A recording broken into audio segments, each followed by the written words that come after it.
Jika anda memiliki gold bar 100 gram, bolehkah jika anda ingin jual hanya 50 gram emas dan 50 gram lagi dipulangkan dalam bentuk gold bar 50 gram? Baik, gold bar 100 gram dalam tangan saya hari ini bernilai sekitar RM49,000. Apabila anda bawa ke kedai emas untuk dijual, anda perlu jual emas 1 keping ini terus. Emas bukannya seperti wang kertas yang mana bakinya boleh dipulangkan. Emas adalah aset. Walaupun anda perlu jual emas sekaligus, tetapi ia masih bernilai jika emas ini patah 2 atau patah 5.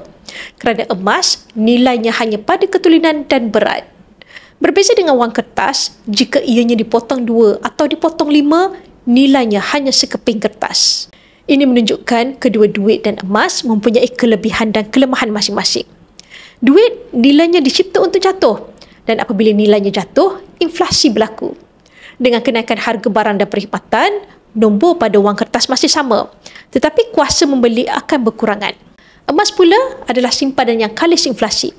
Apabila harga barangan naik, harga emas akan naik bersama-sama. Ini bermakna emas adalah simpanan yang mengekalkan nilai simpanan anda dari jatuh. Sebab itu penting untuk anda faham asas keuangan supaya anda dapat maksimumkan keuntungan dalam simpanan. Bagi yang ingin menukarkan sebahagian simpanan wang fiat anda ke dalam bentuk emas fizikal, anda boleh rujuk pin video saya untuk 5 langkah daftar akaun public gold dan saya akan bimbing anda dalam langkah-langkah simpanan emas yang terbaik untuk anda.